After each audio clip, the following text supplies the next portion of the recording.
Generally, wala pang talagang nakapirma. Mga pledges lang. So, mukhang next week pa magkakaalaman. May mga ilan na mga sa minority, siguro parang mga 5 or 6, mga ganun. Sa majority naman ay nag-ano lang sila, sinasabi sila, siguro mga ganun din yung number. Pero nilinaw ng Teacher Solon, hanggang ngayon wala pang pumipirma sa kanilang resolusyon naglalayong mapatalsik sa pwesto ang Vice-Presidente.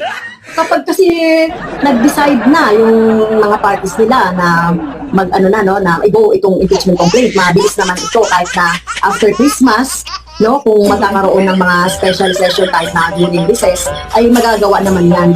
Kung makapagkaisa, kasi answer na lang talaga nila siguro, yung decision din ng majority. So kung oras at oras, so tingin ko meron namang oras. Kasalukuyan pang nakabinbing sa tanggapan ni House Secretary General Reginald Velasco ang 2 impeachment complaints na inihain laban kay VP Duterte.